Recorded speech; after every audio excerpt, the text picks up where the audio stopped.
बिस्मिल्लाहिर्रहमानिर्रहीम अस्सलाम वालेकुम। नॉलेज लैब चैनल में आप सबको खुशामदीद। क्लास 9 फ़िज़िक्स की नई किताब है ये और चैप्टर नंबर 2 हम स्टार्ट करेंगे आज। सेल्फ़ असेसमेंट के क्वेश्चन सारे हम कवर कर लेंगे आज की वीडियो में और साथ ही साथ एमसीक्यूज़ का भी सॉल्यूशन डिस्कस करेंगे। तो एमसीक्यू सबसे पहले हम कर रहे हैं। तो एमसीक्यू नंबर 1 है scalar quantities have dash and suitable unit. तो स्केलर क्वांटिटीज़ ऐसी क्वांटिटीज़ होती हैं जिनमें डायरेक्शन की ज़रूरत नहीं होती, सिर्फ मैग्नीट्यूड चाहिए होता है और यूनिट चाहिए होता है। ठीक है, मैग्नीट्यूड जो है वो मेजरमेंट का न्यूमेरिकल पार्ट होता है, उसे कहते हैं मैग्नीट्यूड। जैसे फॉर एग्जांपल अगर किसी चीज़ का वॉल्यूम है वो है 5 लीटर, 5 लीटर है, तो उसमें जो 5 है, 5 जो वैल्यू है न्यूमेरिकल वैल्यू वो मैग्नीट्यूड है, और जबकि लीटर जो चीज़ के साथ लिखा हुआ है वो है उसका यूनिट। ठीक है, तो scalar quantities have magnitude and suitable unit, तो ऑप्शन है इसका करेक्ट आंसर है। उसके बाद है number 2, vector quantities have dash along with magnitude and unit. अब मैग्नीट्यूड और यूनिट देखें यहाँ पे उसने ऑलरेडी लिख दिया है। तो वेक्टर क्वांटिटीज़ ऐसी क्वांटिटीज़ होती हैं जिन्हें डायरेक्शन की भी ज़रूरत पड़ती है साथ ही साथ मैग्नीट्यूड और यूनिट के। ठीक है, तो डायरेक्शन इसका करेक्ट आंसर होगा। उसके बाद नेक्स्ट है which one is a vector quantity, यानी आपको डिफरेंट ऑप्शन दिए हुए और आपसे पूछ रहे हैं इनमें से वेक्टर कौन सा है, यानी किसमें जो है वो डायरेक्शन की ज़रूरत पड़ती है। तो मास में डायरेक्शन की ज़रूरत नहीं होती। वेट जो है टाइप ऑफ फोर्स है, इसकी डायरेक्शन हमेशा toward the centre of earth होती है, तो ये जो है वेक्टर क्वान्टिटी है। ठीक है, टाइम भी स्केलर होता है। उसके बाद नंबर 4 है which one is a scalar quantity, इनमें से कौन सा ऐसा है, कौन सी क्वान्टिटी स्केलर है। तो टाइम स्केलर होती है, फोर्स वेक्टर है, वेलोसिटी भी वेक्टर होती है। Distance is a dash quantity, distance scalar quantity होती है। What is SI unit of acceleration, acceleration का जो एसआई यूनिट है वो होता है मीटर पर सेकंड स्क्वायर। ठीक है, इसकी पावर -2 का मतलब ये है कि ये अपॉन में लिखा हुआ है, जिसको हम रीड करते हैं मीटर पर सेकंड स्क्वायर, इस तरह से रीड किया जाता है। MCQ number 7, what is a SI unit of velocity, तो इसका होता है मीटर पर सेकंड। स्पीड जो होती है उसका भी मीटर पर सेकंड ही होता है, दोनों में फ़र्क ये है कि स्पीड स्केलर है और वेलोसिटी वेक्टर है। नंबर 8 कह रहे हैं शॉर्टेस्ट डिस्टेंस बिटवीन 2 पॉइंट्स, ये कहलाता है डिस्प्लेसमेंट, और डिस्प्लेसमेंट एक वेक्टर क्वांटिटी है। अब बात करते हैं सेल्फ असेसमेंट की। तो क्वेश्चन नंबर 1 में कह रहा है डिफाइन काइनेमेटिक्स। तो काइनेमेटिक्स जो है वो ब्रांच है किसकी, मैकेनिक्स की ब्रांच है, और ये जो वर्ड है वो कहाँ से ड्राइव हुआ है, ग्रीक लैंग्वेज से ड्राइव हुआ है, जिस ग्रीक में एक वर्ड है काइनेमा जिसका मतलब होता है मोशन। तो ये वो ब्रांच है मैकेनिक्स की जिसमें हम स्टडी ऑफ मोशन करते हैं, ऑब्जेक्ट्स की जो मूवमेंट हो रही है, जिस जो मूव कर रहे हैं उसके हवाले से स्टडी जो है वो सारी काइनेमेटिक्स में की जाती है। और कॉज जो है मोशन का, यानी मोशन किस वजह से हो रही है वो हम डिस्कस नहीं करते, यानी फोर्स के बारे में कोई बात इसमें हम नहीं करते। तो kinematics is the branch of mechanics which deals with motion of objects without reference of force which causes motion. तो एग्जैक्ट ये बुक में एज इट इज़ लिखा हुआ था, तो मैंने यहाँ पे एज इट इज़ यहाँ पे दे दिया है। ठीक है, नेक्स्ट अब हमारे पास जो क्वेश्चन है सेल्फ असेसमेंट में, उसमें वो कह रहे हैं when is a body said to be in state of rest, कि ऑब्जेक्ट जो है या कोई बॉडी जो है वो कब स्टेट ऑफ रेस्ट में कहलाती है। तो रेस्ट जो है, अगर body is said to be in rest if it does not change its position with respect to its surroundings. अगर ऑब्जेक्ट जो है वो अपने आसपास इर्द गिर्द के लिहाज से अपनी जगह को, अपनी पोजीशन को चेंज नहीं कर रहा, तब हम कहते हैं कि ऑब्जेक्ट क्या है, रेस्ट में है। Examples, a book lying on a table, एक किताब जो मेज़ के ऊपर रखी रहेगी, ठीक है ना, तो मोशन में, सॉरी रेस्ट में है। A chair placed on the floor, एक चेयर को आप फ्लोर पे रख दें तो वो भी रेस्ट में है। Passengers travelling in the same बस, अब बस जो है वो मूव कर रही है लेकिन उसमें जो पैसेंजर्स बैठे हुए हैं वो जब एक दूसरे को देखेंगे तो वो रेस्ट में ही फील करेंगे एक दूसरे को। ठीक है, तो रेस्ट और मोशन जो है ये रिलेटिव होते हैं, यानी ऐसा पॉसिबल है कि एक ही चीज़ एक ही वक्त में एक ऑब्जर्वर के लिहाज से रेस्ट में हो और दूसरे के लिहाज से मोशन में हो। ठीक है, तो अगला क्वेश्चन इसी से रिलेटेड है, देखें how are rest and motion related to each other. तो यहाँ पर ये जनाब इसका आंसर है, रेस्ट एंड मोशन जो है वो क्या है, रिलेटिव है, यानी एक दूसरे से रिलेट करके हम बताते हैं कि क्या चीज़ जो है वो मोशन में, क्या चीज़ रेस्ट में है। द स्टेट ऑफ रेस्ट और motion of a body is relative. Example है, a passenger sitting in a moving bus is at rest because he or she is not changing his or her position with respect to other passengers और objects in the bus. यानी एक observer है जो बस में बैठा हुआ है और एक ऑब्जर्वर वो है जो बस से बाहर है और बस जो है वो मूव कर रही है। ठीक है, अब जो ऑब्जर्वर अंदर बैठा हुआ है उसके लिहाज से अंदर वाले सारे पैसेंजर जो हैं वो स्टेशनरी हैं, वो रुके हुए हैं। लेकिन जो बंदा बाहर खड़ा हुआ है बस के, उसको लगेगा कि पैसेंजर जो बस के अंदर मौजूद हैं वो सारे के सारे बस के साथ मोशन में है, मूव कर रहे हैं। तो इस तरह से हम कह सकते हैं कि रेस्ट और मोशन जो है वो क्या है, रिलेटिव है, यानी वो डिपेंड करता है कि ऑब्जर्वर जो है वो कहाँ से ऑब्ज़र्व कर रहा है मोशन को, ठीक है, या रेस्ट को, तो उस पर डिपेंड करेगा। जैसे फॉर एग्जांपल एक और मैं आपको मिसाल दूं कि ज़मीन की अगर बात करें तो ज़मीन पे अगर कोई भी चीज़ रखी हुई है, ठीक है ना, लेट सपोज जैसे आप अगर किसी चेयर पर बैठे हुए हैं, बिल्कुल स्टेशनरी, आप रुके हुए हैं, लेकिन अगर कोई ऑब्जर्वर आपको ऑब्ज़र्व करेगा कहाँ से, मून से, तो मून से आपको तो जो अर्थ है वो रोटेट होती हुई नज़र आएगी, तो इसका मतलब आप जो है उस ऑब्जर्वर के लिहाज से क्या होंगे, मोशन में होंगे। तो इसलिए हम कह रहे हैं कि रेस्ट और मोशन जो होती है ये हमेशा रिलेट करके बताई जाती हैं, एब्सोल्यूट वैल्यू नहीं होती इनकी कोई, यानी हम ये नहीं कह सकते कि कोई ऑब्जेक्ट जो है वो हर तरह के ऑब्जर्वर के लिहाज से रेस्ट में है या मोशन में है, तो ऐसा पॉसिबल नहीं है, ठीक है। नेक्स्ट हमारे पास अब है क्वेश्चन नंबर 4 सेल्फ असेसमेंट का, डिफाइन ट्रांसलेटरी मोशन, और 5 में है वाइब्रेटरी मोशन, और 6 में जो है इन सबका कंपैरिजन है, बुक में मौजूद है, वो एज इट इज़ मैंने यहाँ पर जो है कॉपी किया है, ये डिफरेंशिएट वाला। बाकी ये डेफिनेशन मैं आपको बता देता हूँ, ये मैंने खुद से की है। तो translatory motion, in translatory motion the object moves along straight line that may be straight or curved। Translatory motion एक टाइप है मोशन की जिसमें ऑब्जेक्ट जो है वो एक लाइन के ऊपर मूव कर रहा होता है। अब वो लाइन जो है वो कर्व पाथ भी हो सकता है, यानी कि दायरवी शक्ल का भी हो सकता है, कर्व भी हो सकता है, और स्ट्रेट लाइन भी हो सकती है।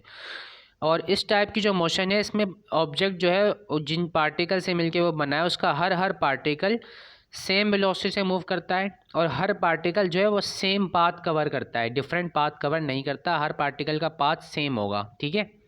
एग्जांपल्स क्या है इसमें, aeroplane flying in the air, कि हवाई जहाज़ जो हवा में सीधा सीधा उड़ रहा है। A car moving around a round about, एक गाड़ी कार है जो चौरंगी के गिर्द घूम रही है, गोल गोल घूम रही है। A bee moving in a zig zag pattern, ठीक है। ट्रांसलेटरी मोशन की मज़ीद टाइप्स जो हैं वो बुक में मौजूद हैं, तो वहाँ से मैंने एक एक एग्जांपल जो है वो हर तरह की टाइप से ले ली है, क्योंकि सब जो है वो क्या है, ट्रांसलेटरी मोशन का हिस्सा हैं। अब उसके बाद नेक्स्ट है हमारे पास वाइब्रेटरी मोशन, तो टू एंड फ्रो या बैक एंड फोर्थ, तो आगे पीछे जो हरकत है किसी ऑब्जेक्ट की और मुसलसल होनी चाहिए, वो कंटिन्यूसली रिपीटेटिव होनी चाहिए, बार बार रिपीट हो रही हो, पीरियोडिक होनी चाहिए। Periodic motion of an object about it's mean position, किसी एक फिक्स पॉइंट के आगे पीछे जो हरकत है ऑब्जेक्ट की बार बार, उसे कहते हैं वाइब्रेटरी मोशन। एग्जाम्पल्स क्या है इसमें, मोशन ऑफ पेंडुलम, घड़ी का जो पेंडुलम होता है उसकी जो मोशन है वो कहलाती है वाइब्रेटरी मोशन।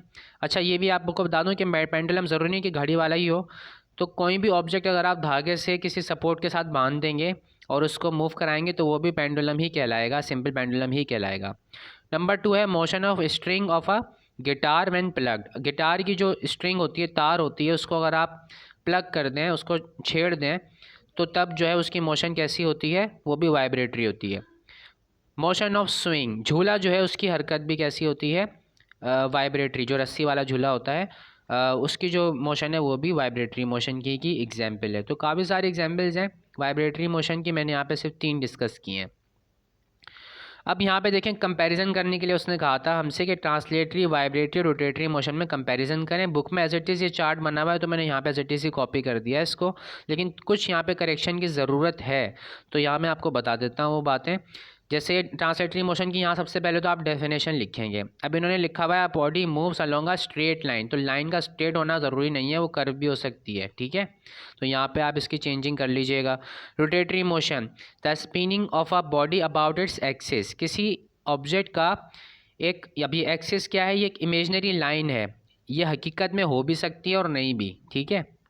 तो ये वो लाइन है जो बॉडी के अंदर से पास हो रही है, जैसे लट्टू होता है, लट्टू एक पिन के अराउंड जो है गोल गोल घूम रहा होता है, तो हमें ये सपोज कर लेते हैं कि ऑब्जेक्ट के अंदर से एक लाइन पास कर रही है, इमेजनरी लाइन, जिसको हम एक्सिस का नाम देते हैं, और उसके अराउंड जो है वो ऑब्जेक्ट घूम रहा है, ठीक है ना। तो उसके अराउंड जो स्पिनिंग है ये कहलाती है रोटेटरी मोशन। यानी कि एग्जाम्पल अगर मैं आपको दूँ इसकी, तो मोशन ऑफ टॉप या स्पिनिंग मोशन ऑफ अर्थ, अर्थ की जो मोशन है वो 2 तरह की है। एक तो वो मोशन है जिसकी वजह से दिन और रात का आना जाना है, वो रोटेटरी, वो स्पिनिंग मोशन है, रोटेटरी मोशन है। और एक मोशन वो है अर्थ की जिसकी वजह से मौसमों में तब्दीली आती है, कभी सर्दी होती है, कभी गर्मी होती है, यानी कभी उसका डिस्टेंस जो है वो सूरज से दूर हो जाती है, वो कभी सूरज से करीब हो जाती है। तो इसकी वजह से जो है वो मौसमों की तब्दीली होती है। वो होती है कौन सी मोशन? ट्रांसलेटरी मोशन ही की वजह से होता है वो, ठीक है ना, और सर्कुलर मोशन जो होती है उसकी। उसके बाद है वाइब्रेटरी मोशन, ये हम पढ़ चुके हैं, टू एंड फ्रो मोशन या पीरियोडिक मोशन इसको कहते हैं। उसके बाद नेक्स्ट पॉइंट है movement of an object from one place to another. Translatory motion में ऑब्जेक्ट एक जगह से दूसरी जगह मूव कर जाता है, जबकि रोटेटरी मोशन में ऐसा नहीं होता, एक ही पॉइंट पर रहकर ऑब्जेक्ट गोल गोल घूमता रहता है उसी पॉइंट के around. The motion of an object about fixed point, उसी पॉइंट के इर्द गिर्द घूमता रहता है। वाइब्रेटरी मोशन में ऑब्जेक्ट अप एंड डाउन या फिर लेफ़्ट और राइट मूव करता रहेगा, ठीक है, बार बार उस मोशन को रिपीट करेगा उस मोशन को वो। उसके बाद all particles of the body move with the same velocity at every instant of time. Translatory के लिए यहाँ लिखा हुआ है ये, ठीक है। तो जितने भी पार्टिकल्स हैं, ये पॉइंट मैंने डेफिनेशन में भी बताया था, इससे मिलता जुलता। तो जितने भी पार्टिकल्स होते हैं ट्रांसलेटरी मोशन में, ऑब्जेक्ट के जितने भी पार्टिकल्स हैं वो सब के सब सेम वेलोसिटी से मूव करते हैं, ठीक है, और सब जो है वो सेम पाथ कवर करते हैं। जबकि रोटेटरी मोशन में जो पार्टिकल्स हैं उन सब का जो पाथ है वो डिफरेंट होता है। The motion of a rigid body about a fixed axis, every particle of body moves in a circular path. Circular path होता है और हर पार्टिकल का जो पाथ होगा वो डिफरेंट होगा, सही है। यानी कि जो एक्सिस के करीब पार्टिकल होंगे उनका सर्कल जो बन रहा होगा, सर्कुलर पाथ जो बन रहा होगा वो छोटा होगा। इसी तरह जैसे जैसे आप दूर जाते जाएंगे एक्सिस से, तो पाथ जो है वो डिफरेंट चेंज होता जाएगा, यानी कि रेडियस जो है वो बढ़ता जाएगा, सर्कल का साइज़ बढ़ता जाएगा। उसके बाद वाइब्रेटरी मोशन की बात करें तो an object repeats its motion itself, और इसमें जो है ऑब्जेक्ट बार बार अपनी मोशन को रिपीट कर रहा होता है, जबकि इन दोनों मोशन में ऐसी कोई कंडीशन नहीं है कि उन्हें रिपीट करनी चाहिए या नहीं। लेकिन वाइब्रेटरी मोशन में जो है रिपीट करना मोशन का ज़रूरी है, ये इसकी कंडीशन है। क्लियर है? उसके बाद है question number 7, define speed, what is velocity and define acceleration. तो तीनों को डिफाइन करने का कहा है इसने, लेकिन मैंने काफ़ी डिटेल में आपको इन चीज़ों को डिस्कस करके यहाँ बताया है। तो speed, distance covered by an object in unit time is called speed. अगर आप इतनी डेफिनेशन लिख देंगे तो काफ़ी है, लेकिन साथ ही साथ मैं आपको मशवरा दूंगा, सजेशन है मेरी ये कि आप साथ ही साथ थोड़ी बहुत बातें और बताएं, जैसे कि इसका यूनिट बता दें और ये बता दें कि ये स्केलर है, क्वांटिटी या वेक्टर है, यानी ये चीज़ें लाजमी बताया करें। डेफिनेशन लिखें, उसके बाद उसकी नेचर बताएं कि वो स्केलर है या वेक्टर है, और साथ ही साथ उसका यूनिट बता दें कि ऐसा यूनिट उसका क्या है। अच्छा, बाकी कुछ और बातें भी मैंने यहाँ पे डिस्कस की हैं, जैसे डेफिनेशन एक तो ये वाली हो सकती है कि ऑब्जेक्ट जो डिस्टेंस ट्रैवल कर रहा है टाइम के अंदर, कि कितने टाइम में कितना डिस्टेंस ट्रैवल कर रहा है, अगर हम उसको डिवाइड कर दें तो हमें मिल जाती है स्पीड, ठीक है। यूनिट टाइम जो है वो सेकेंड में भी हो सकता है, वो मिनट में भी हो सकता है, और डिस्टेंस भी जो है वो यूनिट डिफरेंट हो सकते हैं, लेकिन ऐसा यूनिट जो होगा वो मीटर पर सेकेंड ही होगा, ठीक है। डेफिनेशन इसकी एक और तरह से भी कर सकते हैं हम, it is the rate of change of distance. Distance में जो तब्दीली आ रही है वक्त के साथ। रेट का मतलब होता है कि हम कंपैरिजन कर रहे हैं टाइम के साथ। रेट का मतलब होता है कि हम कंपैरिजन कर रहे हैं टाइम के साथ, ठीक है। स्पीड जो है वो स्केलर क्वांटिटी है, इसमें डायरेक्शन की ज़रूरत नहीं होती, डायरेक्शन के बारे में हमें कोई इन्फॉर्मेशन प्रोवाइड नहीं करेगी। और सिंबल जो इसका इस्तेमाल होता है वो होता है स्मॉल वी, और ऐसा यूनिट जो है इसका स्पीड का वो है मीटर पर सेकेंड। ड्राइव क्वांटिटी है ये। उसके बाद है हमारे पास वेलोसिटी। वेलोसिटी वेक्टर क्वांटिटी है। Velocity is the rate of change of displacement. वहाँ पे था डिस्टेंस, यहाँ पे है डिस्प्लेसमेंट। तो डिस्प्लेसमेंट क्योंकि वेक्टर है तो डिस्प्लेसमेंट में जो तब्दीली आ रही है वक्त के साथ साथ उसको कहते हैं वेलोसिटी, ठीक है। एक और तरह से भी इसकी डेफिनेशन हो सकती है कि speed in a particular direction is called velocity, ऐसे भी आप डिफाइन कर सकते हैं इसको। It is a vector quantity, और डायरेक्शन जो है वेलोसिटी की वही होगी जो डायरेक्शन होगी डिस्प्लेसमेंट वेक्टर की ऑब्जेक्ट के लिए। इसका जो सिंबल है वो वी होता है, साथ में इसके ऊपर एक एरो आएगा, मैं यहाँ पे लगाना वो मिसिंग हो गया है, तो it is denoted by V, और वी के ऊपर एक एरो आएगा क्योंकि ये एक वेक्टर क्वांटिटी है। वेक्टर क्वांटिटीज़ के ऊपर एरो जो है वो यूज़ किया जाता है। इट्स ऐसा यूनिट इज़ मीटर पर सेकेंड। यूनिट इसका भी वही है, सेम है, डिफरेंट नहीं है। स्पीड और वेलोसिटी दोनों का यूनिट सेम होता है। दोनों में फ़र्क ये है कि एक वेक्टर है और एक स्केलर है। ठीक है। बाकी डिफरेंसेस के लिए मैं अलग कोशिश करूँगा वीडियो, उसमें ज़्यादा डिटेल में इनके बारे में पॉइंट्स निकाल के आपको बताऊँगा। अब उसके बाद है एक्सेलरेशन।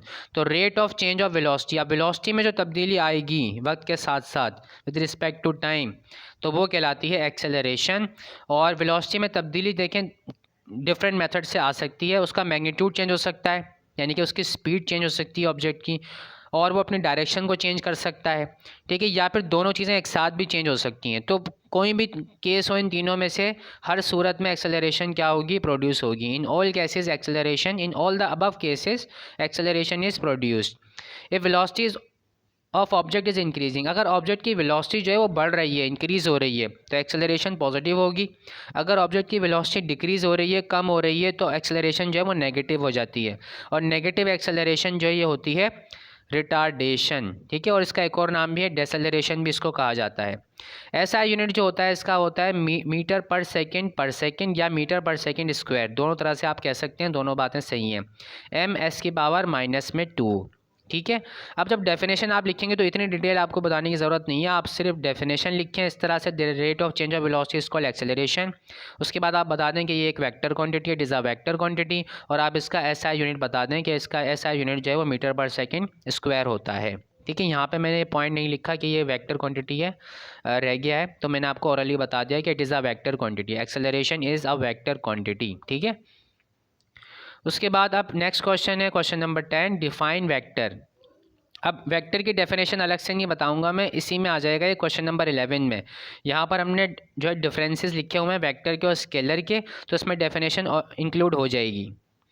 तो यहाँ पर देखें डेफिनेशन है वेक्टर की, फिजिकल क्वांटिटीज़ वो तमाम क्वांटिटीज़ जिन्हें हम मेजरमेंट कर सकते हैं, जिनकी मेजरमेंट पॉसिबल है, जो मेजरेबल हैं, जिन्हें नापा जा सकता है, वो कहलाती हैं फिजिकल क्वांटिटीज़, ठीक है। तो physical quantities that are completely described by magnitude, unit and direction are called vectors, यानी इसमें मैग्नीट्यूड की भी ज़रूरत है, यूनिट भी, साथ ही साथ आपको इसमें डायरेक्शन भी बताना पड़ेगी, तो तभी जो है ये कम्प्लीटली डिफाइन होंगी, और ऐसी क्वांटिटीज़ कहलाती हैं वेक्टर्स। और वो क्वांटिटीज़ जिनमें आपको डायरेक्शन बताने की ज़रूरत नहीं है, सिर्फ मैग्नीट्यूड और यूनिट से काम चल जाएगा, वो कहलाती हैं स्केलर्स। उसके बाद है वेक्टर्स कैन बी एडिड और सब्ट्रैक्टेड बाय ग्राफिकल मेथड। अब वेक्टर की जो एडिशन है या सब्ट्रैक्शन है वो डायरेक्टली जैसे नंबर को ऐड करते हैं ऐसा पॉसिबल नहीं है, इनको हमें ग्राफिकल मेथड से, जिसे हेड टू टेल रूल कहते हैं, इसके अलावा और भी मेथड हैं, उनसे हमें ऐड करना पड़ता है। जबकि स्केलर को हम सिंपली अरिथमेटिक जो मेथड्स हैं एडिशन के, सब्ट्रैक्शन के, उनसे हम इजीली ऐड कर सकते हैं। वेक्टर का जो रिज़ल्ट आता है, उनको ऐड करें, सब्ट्रैक्ट करें या मल्टीप्लाई करें, वो यूनिक नहीं होता, वो कोई फिक्स रिज़ल्ट नहीं होता, वो डिपेंड करता है कि उनका एंगल क्या है, उनके दरमियान एंगल कितना है वेक्टर्स के दरमियान, उस पर डिपेंड कर रहा होता है, तो वो फिक्स नहीं होता उसका रिजल्ट। तो यही बात इसमें लिखी हुई है पॉइंट में, एडिशन, सब्ट्रैक्शन और multiplication of vectors depends upon angle of vectors and does not yield unique result. इनका जो रिजल्ट होता है वो मैक्सिमम से मिनिमम के दरमियान कुछ भी हो सकता है। जैसे फॉर एग्जांपल अगर एक वेक्टर है 5, यानी कि एक वेलोसिटी है 5 मीटर पर सेकेंड और एक वेलोसिटी है 3 मीटर पर सेकेंड, अब डिपेंड करेगा कि उनके दरमियान एंगल कितना है, कौन सी वेलोसिटी किस डायरेक्शन में, तो जब आप उनको ऐड करेंगे तो उस पर उनका जो रिजल्टेंट है वो डिपेंड करेगा। लेकिन हाँ, मैक्सिमम और मिनिमम आप बता सकते हैं कि क्या होगा। जैसे 5 और 3 मैंने वैल्यू ली, तो मैक्सिमम हो सकता है 8 रिज़ल्ट उनका, और उनका मिनिमम रिज़ल्ट हो सकता है 2। मैक्सिमम जब होगा जब दोनों की डायरेक्शन सेम होगी, और जब दोनों की डायरेक्शन ऑपोजिट होगी तो मिनिमम रिजल्ट आएगा, और बाकी इनके दरमियान कोई भी वैल्यू आ सकती है डिपेंडिंग अपॉन कि उनके दरमियान एंगल कितना है। अब उसके बाद है स्केलर। एडिशन और सब्ट्रैक्शन और मल्टीप्लिकेशन जो है स्केलर्स की, वो एक यूनिक रिजल्ट देती है, ऐसा नहीं होता कि एक से ज़्यादा रिजल्ट आ जाए। जब वेक्टर्स को मल्टीप्लाई करते हैं तो रिज़ल्ट में जो चीज़ हमें मिलती है वो वेक्टर भी हो सकती है और स्केलर भी हो सकती है, ठीक है। ये बात आप अगले क्लासेस में ज़्यादा डिटेल में पढ़ेंगे, फ़िलहाल आपके कोर्स का पार्ट नहीं है। स्केलर जो होते हैं, अगर स्केलर क्वांटिटीज़ को मल्टीप्लाई करते हैं तो हमेशा स्केलर ही मिलता है, कभी भी आपको वेक्टर नहीं मिलेगा। एग्जांपल्स लिखी हुई है हमने, फिर फोर्स, एक्सेलरेशन और वेलोसिटी ये वेक्टर होते हैं। इसके अलावा डिस्प्लेसमेंट भी काफ़ी सारी हैं, कुछ भी लिख सकते हैं आप, तो मिनिमम कम से कम आप 3 एग्जाम्पल तो लाजमी लिखें। उसके बाद देखें एग्जाम्पल, मास है, स्पीड, टाइम, डिस्टेंस, डेंसिटी, ये सब क्या हैं, स्केलर्स होती हैं। उसके बाद पॉइंट है सिंबल, कि इनका रिप्रेजेंटेशन जो है कैसे करेंगे हम। वेक्टर का जो सिंबल है वो हम उसके ऊपर एक एरो का सिंबल यूज़ करते हैं, जबकि स्केलर्स जो होते हैं उनके लिए सिर्फ अल्फ़ाबेट इस्तेमाल कर लेते हैं, कोई भी लेटर, और उस पर कोई एरो वगैरह का साइन नहीं आता, ठीक है। तो आज की वीडियो में जनाब इतना ही। Thank you so much. जो रिमेनिंग पार्ट रह गया है इसका एक्सरसाइजेस वगैरह का, वो हम जो है इंशाल्लाह फिर कंटिन्यू करेंगे, डिस्कस करेंगे उसको। तो आज की वीडियो में इतना ही। अल्लाह हाफ़िज़।